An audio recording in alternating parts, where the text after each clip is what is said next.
Welcome back to ಬಿಸಿ ರುಚಿ. ಇವತ್ತು Andhra style ಉಪ್ಪಿನಕಾಯಿ ಮಾಡ್ತಾಯಿದ್ದೀನಿ, ಪಿಕಲ್ ಮಾಡ್ತಾಯಿದ್ದೀನಿ. ನೋಡೋಣ ಬನ್ನಿ. ಇದು ವರ್ಷ ಪೂರ್ತಿನೂ ಇಡ್ಬೋದು ಇದನ್ನು. ಸೊ ನಾವು ಹಿಂದಿನ ರಾತ್ರಿನೇ ಮಾವಿನಕಾಯಿ ತೊಗೊಂಬಂದಿದ್ವಲ್ಲ, ಸೊ ಅದನ್ನು ಈ ಥರ ನೀರಲ್ಲಿ ಹಾಕಿಡಬೇಕು. ನೀರಲ್ಲಿ ಹಾಕಿಟ್ರೆ ಅದು ಕಬ್ಬೆರುತ್ತೆ ಅಂತ ಏನೋ ಅಂತಾರೆ. ಸೊ ಅದಕ್ಕೋಸ್ಕರ ಅದು ಹಣ್ಣು ಆಗಲ್ಲ, ಮೆತ್ತಗಾಗಲ್ಲ. ಸೊ ಅದಕ್ಕೋಸ್ಕರ ನಾವು ಹಿಂದಿನ ರಾತ್ರಿನೇ ಅದನ್ನು ನೀರಲ್ಲಿ ಹಾಕಿ ಇಟ್ಕೋಬೇಕು. ಆಮೇಲೆ ನೀರಿನ ಅಂಶ ಒಂಚೂರು ಇರಬಾರ್ದು ಇದಕ್ಕೆ. ಆಮೇಲೆ ನೀಲಮ್ಮು, ಆಮೇಲೆ ಉಪ್ಪಿನಕಾಯಿ ಹಾಕೋಕ್ಕೆ ತುಂಬಾ ವೆರೈಟೀಸು ಮಾವಿನಕಾಯಿ ಇದೆ. ಈಗ ನಾನು ಇಲ್ಲಿ ನೀಲಮ್ಮ ಕಾಯಿ ತೊಗೊಂಡಿದ್ದೀನಿ. ಚೆನ್ನಾಗಿ ಒರೆಸ್ಕೊಳ್ಳಿ, ಒಂಚೂರು ನೀರು ಇರಬಾರ್ದು ಇದಕ್ಕೆ. ಇದಕ್ಕೆ ಸ್ವಚ್ಛತೆ ತುಂಬಾ ಮುಖ್ಯ ಆಗುತ್ತೆ. ನಾವು ಎಷ್ಟು ಸ್ವಚ್ಛವಾಗಿ ನೀಟಾಗಿ ಮಾಡ್ತೀವೋ ಉಪ್ಪಿನಕಾಯಿನ, ಸೊ ಅಷ್ಟು ವರ್ಷಗಟ್ಟಲೆ ತಡೆಯುತ್ತೆ, ಅದು ಒಂಚೂರು ಹಾಳಾಗಲ್ಲ. ನಿಮಗೆ ಯಾವ ಸೈಜಲ್ಲಿ ಬೇಕು ನೋಡಿ ಆ ಸೈಜಲ್ಲಿ ಮಾವಿನಕಾಯಿನ ಕಟ್ ಮಾಡ್ಕೊಳ್ಳಿ. ನೋಡಿ, ಈ ಥರ ಮಾವಿನಕಾಯಿನ ನಾನು ಕಟ್ ಮಾಡ್ಕೊತಾ ಇದ್ದೀನಿ. ಈಗ ಮಾವಿನಕಾಯಿ ತುಂಬ ಜಾಸ್ತಿ ಕ್ವಾಂಟಿಟಿ ಮಾಡೋರು ಮಾವಿನಕಾಯಿ ಕಟ್ ಮಾಡೋಕೆ ಅದು ಸಿಗುತ್ತೆ, ಅದು ಮಾಡಿಸ್ತಾರೆ. ಅಂದರೆ ವರ್ಷ ಪೂರ್ತಿ ಮಾವಿನಕಾಯಿ ಉಪ್ಪಿನಕಾಯಿ ಮಾಡೋರು, ಆಮೇಲೆ ಕೆ ಜಿ ಗಟ್ಟಲೆ 100-200 ಕಾಯಿ ಉಪ್ಪಿನಕಾಯಿ ಹಾಕ್ತಿರ್ತಾರೆ. ಸೊ ಅದಕ್ಕೆ ಅದನ್ನು ತಗೊಂಡು ಕಟ್ ಮಾಡ್ತಾರೆ. ನೋಡಿ, ನಾನು ಇಲ್ಲಿ ನೈಫಲ್ಲೇ ಕಟ್ ಮಾಡ್ಕೊತಾ ಇದ್ದೀನಿ. ನಾನು 4 ಮಾವಿನಕಾಯಿ ಅಷ್ಟೇ ತೊಗೊಂಡಿದ್ದೀನಿ. ನೋಡಿ, ಈ ಥರ ಸ್ವಲ್ಪ ದೊಡ್ಡ ಹೋಳೆ ಕಟ್ ಮಾಡ್ಕೊಂಡಿದ್ದೀನಿ. ತುಂಬ ಚಿಕ್ಕದಕ್ಕಾಗಿ ಕಟ್ ಮಾಡ್ಕೊಂಡಿಲ್ಲ. ಸೊ ಅಂದರೆ ಅದು ವರ್ಷ ಪೂರ್ತಿ ಇಡ್ತೀವಲ್ಲ, ಸೊ ಆಮೇಲೆ ಅದು ಕಳುತ್ತಾದ್ಮೇಲೆ ಚಿಕ್ಕದಾಗ್ಬಿಡುತ್ತೆ. ಸೊ ಅದಕ್ಕೋಸ್ಕರ ನಾನು ಸ್ವಲ್ಪ ದೊಡ್ಡ ತೊಗೊಂಡಿದ್ದೀನಿ.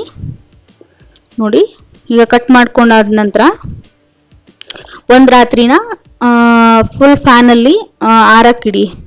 ಅಂದರೆ ಬಿಸಿಲಿಗೆ ಬೇಡ, ತುಂಬ ಬಿಸಿಲಿಗೆ ಇಟ್ಟರೆ ಒಂದೊಂದ್ಸರಿ ಕೆಟ್ಟೋಗುತ್ತೆ ಅಂತ ಅಂತಾರೆ. ಸೊ ಅದಕ್ಕೋಸ್ಕರ ನಾನು ಫ್ಯಾನ್ ಗಾಳಿಗೆ ರಾತ್ರಿ ಎಲ್ಲ ಸ್ವಲ್ಪ ಆರಕ್ಕೆ ಬಿಟ್ಟಿದ್ದೆ, ಅಂದರೆ ಒಣಗಿಸೋಕ್ಕೆ ಬಿಟ್ಟಿದ್ದೆ. ಸೊ ಈಗ 1 ಕಪ್ಪಷ್ಟು ಸಾಸಿವೆ ತೊಗೊಂಡಿದ್ದೀನಿ. ಸಾಸಿವೆನ ಚೆನ್ನಾಗಿ ಹುರ್ಕೊಳ್ಳಿ. ಅದು ತುಂಬ ಚಟಪಟ ಅನ್ನೋವರೆಗೂ ಬೇಡ, ಸ್ವಲ್ಪ ಬಿಸಿ ಆದರೆ ಸಾಕು ಅಷ್ಟೇ. ಉಪ್ಪಿನಕಾಯಿ ಅಂದರೆ ಯಾರಿಗೆಲ್ಲ ಇಷ್ಟ ಹೇಳಿ?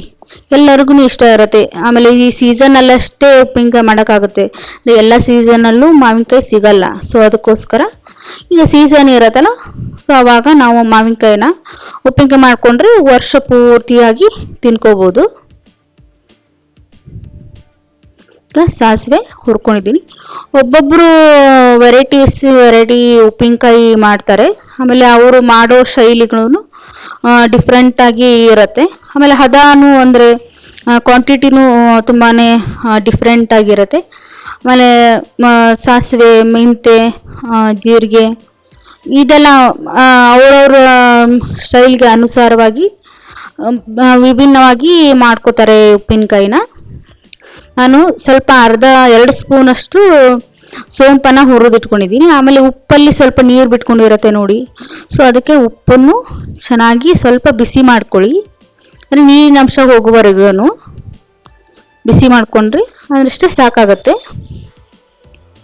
ಅಂದರೆ ನೀರಿನ ಅಂಶ ಒಂಚೂರು ಇರಬಾರ್ದು. ಆಮೇಲೆ ಉಪ್ಪಿನಕಾಯಿ ಹಾಕುವಾಗ ಶುದ್ಧತೆ ಇರಬೇಕು, ಇಲ್ಲಾಂದರೆ ಅದು ವರ್ಷ ಪೂರ್ತಿ ಇರೋಕ್ಕೆ ಆಗಲ್ಲ, ಅಂದರೆ ಕೆಟ್ಟು ಹೋಗ್ಬಿಡತ್ತೆ. ಸೊ ಅದಕ್ಕೋಸ್ಕರ ಈಗ ಮಿಕ್ಸಿ ಜಾರ್ ಮಾಡ್ಕೊಳ್ಳೋಣ. ನಾನು ಆಲ್ರೆಡಿ ಮೆಂತ್ಯ ಪೌಡ್ರನ್ನ ಮಾಡಿ ಇಟ್ಕೊಂಡಿದ್ದೆ.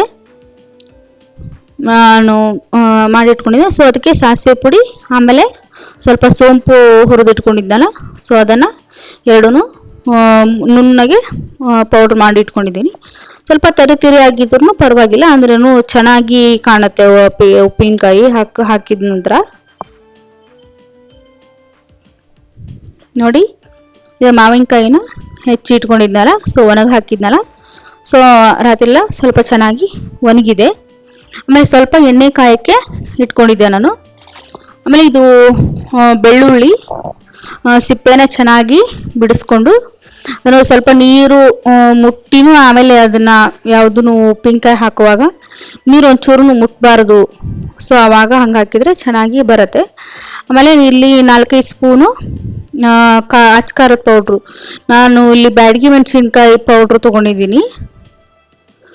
ಬೆಳ್ಳುಳ್ಳಿ ಆಮೇಲೆ ಒಣ ಖಾರ ಅಚ್ಚ ಖಾರದ ಪೌಡ್ರು ಹಾಕ್ಕೊಂಡು ರುಬ್ಕೊಂಡಿದ್ದೀನಿ. ಈ ಥರ ಪೇಸ್ಟ್ ಮಾಡ್ಕೊಂಡಿದ್ದೀನಿ. ಈಗ ಡೈರೆಕ್ಟ್ ಪೌಡ್ರನ್ನು ಹಾಕೋಬೋದು. ಸೊ ಈ ಥರ ಬೆಳ್ಳುಳ್ಳಿ ಇದು ದೊಡ್ಡ ದೊಡ್ಡದು ಬೆಳ್ಳುಳ್ಳಿ ಇರುತ್ತಲ್ಲ, ಸೊ ಈ ಥರ ಪೇಸ್ಟ್ ಮಾಡಿಕೊಂಡ್ರೆ ಗೊಜ್ಜು ಚೆನ್ನಾಗಿ ಬರುತ್ತೆ ಅಂತ ನಾನು ಇದು ಪೇಸ್ಟ್ ಮಾಡ್ಕೊಂಡಿದ್ದೀನಿ.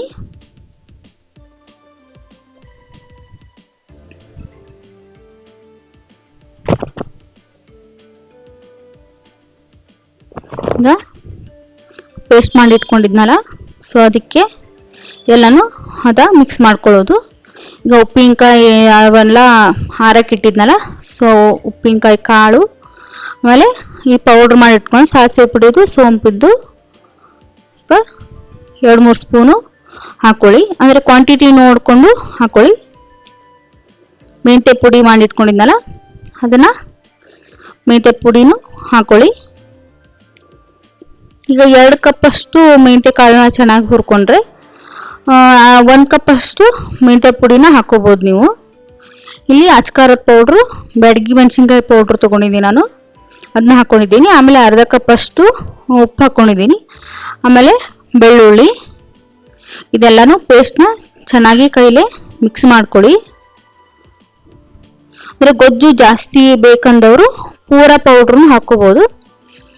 ಗೊಜ್ಜು ಬೇಡ ನಮಗೆ ಅನಿಸಿದರೆ ಅದನ್ನ ಬಿಡ್ಬೋದು. ಇಲ್ಲಿ ಎಣ್ಣೆ ಕಾಯಕ್ಕೆ ಇಟ್ಟಿದ್ನಲ್ಲ, ಸೊ ಅದನ್ನು ಹಾಕ್ಕೊಂಡು ಎಣ್ಣೆ ಕಾದು ಸ್ವಲ್ಪ ಆರಿದ ನಂತರನೇ ಹಾಕ್ಕೋಬೇಕು. ಬಿಸಿ ಇದ್ದಾಗ ಹಾಕೋಬಾರ್ದು, ಅದನ್ನು ಅಂದರೆ ಕೆಟ್ಟೋಗ್ಬಿಡುತ್ತೆ ಉಪ್ಪಿನಕಾಯಿ. ಸೊ ಅದಕ್ಕೋಸ್ಕರ ಈಗ ಚೆನ್ನಾಗಿ ಕೈಯಲ್ಲೇ ಮಿಕ್ಸ್ ಮಾಡ್ಕೊಳ್ಳಿ. ನಾವು ಎಣ್ಣೆ ಮತ್ತು ಸಾಸಿವೆ ಪುಡಿ ಮೆಂತ್ಯ ಪುಡಿ ಎಲ್ಲ ಹಾಕ್ಕೊಂಡಿದ್ದೆಲ್ಲ ನೋಡಿ ಎಷ್ಟು ಚೆನ್ನಾಗಿ ಕಾಣ್ತಾ ಇದೆ. ಆಮೇಲೆ ಅದನ್ನು ಚೆನ್ನಾಗಿ ಪರ್ಫೆಕ್ಟಾಗಿ ಬಂದಿದೆ. ಈಗ ಜಾಸ್ತಿ ಕ್ವಾಂಟಿಟಿ ಮಾಡ್ಕೊಳ್ಳೋರು ನೀವು ಉಪ್ಪಿನಕಾಯಿ ಕಾಯಿಗಳು ಎಷ್ಟು ಇರುತ್ತೋ ಅಷ್ಟು ಮೆಂತ್ಯ ಪುಡಿ ಮತ್ತು ಸಾಸಿವೆ ಪುಡಿ ಅದನ್ನು ಮಾಡಿಟ್ಕೊಳ್ಳಿ. ನೋಡಿ ಈ ಥರ ಕೈಲೇನೆ ಮಿಕ್ಸ್ ಮಾಡ್ಕೊಳ್ಳಿ. ಅಂದರೆ ಕೈನೂ ತುಂಬಾ ಶುದ್ಧವಾಗಿರಬೇಕು. ಆಮೇಲೆ ನೀರು ಒಂಚೂರು ಮುಟ್ಟಿರಬಾರ್ದು. ಅಂದರೆ ಕೈ ಮಿಕ್ಸ್ ಮಾಡಿದರೆ ಚೆನ್ನಾಗಿ ಇರುತ್ತೆ ಉಪ್ಪಿನಕಾಯಿ. ಇದು ಜರಡಿ ಬರುತ್ತಲ್ಲ, ಉಪ್ಪಿನಕಾಯಿದು ಜರಡಿ, ಅದರಲ್ಲಿ ಹಾಕ್ಬೋದು, ಇಲ್ಲ ಗ್ಲಾಸ್ ಕಂಟೈನರಲ್ಲಿ ಅದರಲ್ಲೇ ಹಾಕ್ಬೋದು. ನೀವು ಉಪ್ಪು ನೋಡ್ಕೊಂಡು ಹಾಕ್ಕೊಳ್ಳಿ. ಜಾಸ್ತಿ ತಿನ್ನೋರು ಸ್ವಲ್ಪ ಉಪ್ಪು ಜಾಸ್ತಿ ಹಾಕಿದ್ರೆ ಚೆನ್ನಾಗಿ ಇರುತ್ತೆ ಉಪ್ಪಿನಕಾಯಿ. ಸೊ ಎಣ್ಣೆ ಕಾದಿಟ್ಕೊಂಡು ಅದನ್ನು ಚೆನ್ನಾಗಿ ಗೊಜ್ಜು ಅಂದರೆ ಕೈಗೆ ಹದ ಸಿಗುತ್ತಲ್ಲ, ಸೊ ಆವಾಗ ಎಲ್ಲ ಸಾಮಾನು ನೋಡಿ ಹಾಕ್ಕೊಳ್ಳಿ. ನೋಡಿ ಇಲ್ಲಿ ಗ್ಲಾಸ್ ಡಬ್ಬದಲ್ಲಿ ಹಾಕ್ತಾಯಿದ್ದೀನಿ ನಾನು. ಉಪ್ಪಿನಕಾಯಿ ಜರಡಿ ಸಿಗುತ್ತಲ್ಲ ಅದರೆಲ್ಲನೂ ಹಾಕೋಬೋದು ನೀವು. ಅಂದರೆ ಗ್ಲಾಸಲ್ಲಿ ಏರ್ ಕಂಟೈನರ್ ಅಂದರೆ ಫುಲ್ ಬಾಯಿ ಗಟ್ಟಿ ಇರೋದು ಯಾವುದು ಇರುತ್ತೆ ನೋಡಿ, ಅದರಲ್ಲಿ ಹಾಕೊಳ್ಳಿ. ಇದಕ್ಕೆ ಮತ್ತೆ ಈ ಥರ ಕಲಿಸಿರ್ತೀವಲ್ಲ, ಸೊ ಇದಕ್ಕೆ ಸ್ವಲ್ಪ ಬಿಸಿ ಅನ್ನ ತುಪ್ಪ ಕಲಿಸ್ಕೊಂಡು ತಿಂದ್ರೂ ತುಂಬಾ ಚೆನ್ನಾಗಿರುತ್ತೆ. ಅದೊಂಥರ ಉಪ್ಪಿನಕಾಯಿ ಹಾಕಿದಾಗ ಆ ಥರ ಗೊಜ್ಜು ಮಾಡ್ಕೊಂಡು ತಿಂದ್ರೂ ತುಂಬಾ ರುಚಿಯಾಗಿರುತ್ತೆ. ಈಗ ಸ್ವಲ್ಪ ಒಗ್ಗರಣೆ ಮಾಡ್ಕೊತಿದ್ದೀನಿ ನಾನು. ಸ್ವಲ್ಪ ಅರ್ಧ ಕಪ್ಪಷ್ಟು ಎಣ್ಣೆ ಹಾಕ್ಕೊಂಡಿದ್ದೀನಿ.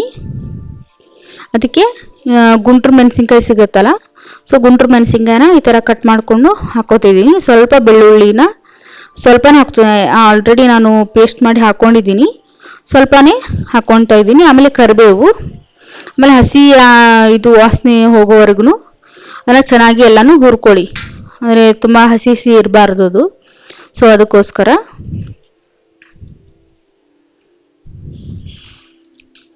ನೋಡಿ ಕರಿಬೇವು ಚೆನ್ನಾಗಿ ಫ್ರೈ ಆಗಿದೆ.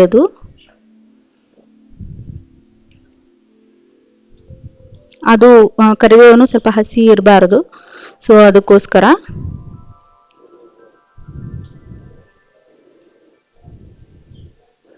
ನೋಡಿ ಈ ಥರ ಈ ಒಗ್ಗರಣೆ ಮಾಡ್ಕೊಂಡಿದ್ದೀನಿ. ಇದಕ್ಕೆ ಬೇಕಾದರೆ ನೀವು ಸಾಸಿವೆನೂ ಒಗ್ಗರಣೆ ಹಾಕೋಬೋದು, ಅದೂ ಚೆನ್ನಾಗಿರುತ್ತೆ. ನೋಡಿ ಈಗ ಗ್ಲಾಸಲ್ಲಿ ಹಾಕಿದ್ನಲ್ಲ, ಸೊ ಅದಕ್ಕೆ ಮೇಲ್ಗಡೆ ಅಷ್ಟೇ ಹಾಕ್ಕೊಂಡು ಇದು ಒಣಗಿದೆ ನೋಡಿ, ಈ ಥರ ಕ್ರಿಸ್ಪಿ ಆಗಿದೆ ನೋಡಿ ಕರಿಬೇವೆಲ್ಲ. ಅದು ಫ್ರೆಶ್ ಕರಿಬೇವು ತಗೊಳ್ಳಿ, ಅಂದರೆ ಚೆನ್ನಾಗಿ ಬರುತ್ತೆ, ಅಂದರೆ ವರ್ಷ ಪೂರ್ತಿ ಇಡೋದಲ್ಲ. ಸೊ ಅದಕ್ಕೋಸ್ಕರ ಅದು ಫ್ರೆಶ್ ಆಗಿ ಸೊಪ್ಪು ತರಕಾರಿ ಆಮೇಲೆ ಇದು ಕರಿಬೇವು ಫ್ರೆಶ್ ಆಗಿರುತ್ತಲ್ಲ, ಅದು ಫ್ಲೇವರ್ ಚೆನ್ನಾಗಿ ಬರುತ್ತೆ.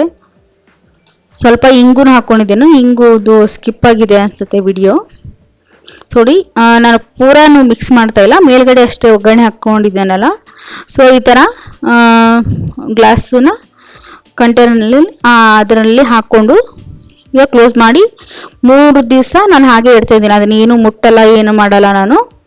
ನೆಕ್ಸ್ಟ್ ಒಂದು ಬಟ್ಟೆ ಕಟ್ಟಿ ಇಟ್ಬಿಡ್ಬೇಕು ಅದನ್ನು 3 ದಿವಸ. ಏನು ಮಿಕ್ಸ್ ಮಾಡ್ಕೋದು ಏನು ಮಾಡಬಾರ್ದು. ನೋಡಿ 3 ದಿವಸ ಆದ ನಂತರ ನಾನು ಉಪ್ಪಿನಕಾಯಿ ಯಾವ ಥರ ಹದಕ್ಕೆ ಬಂದಿದೆ ಅಂತ ನೋಡ್ತಾ ಇದ್ದೀನಿ. ಈಗ ನಾನು ಮಿಕ್ಸ್ ಮಾಡ್ತಾ ಇದ್ದೀನಿ. ನೋಡಿ ಗೊಜ್ಜುನು ಎಷ್ಟು ತುಂಬಾ ಚೆನ್ನಾಗಿ ಬಂದಿದೆ, ಕಲರ್ಫುಲ್ ಆಗಿ ಬಂದಿದೆ. ಆಮೇಲೆ ಉಪ್ಪಿನಕಾಯಿ ಹಾಕಬೇಕಾದ್ರೆ ಖಾರದ ಪುಡಿನ ತುಂಬ ಒಳ್ಳೆಯದನ್ನು ಹಾಕಿ, ಆಮೇಲೆ ಬ್ಯಾಡಗಿ ಖಾರ ಇರುತ್ತಲ್ಲ ಅದನ್ನು ಹಾಕಿ. ನೋಡಿ ಉಪ್ಪಿನಕಾಯಿ ತುಂಬಾ ಚೆನ್ನಾಗಿ ಬಂದಿದೆ. Thank you.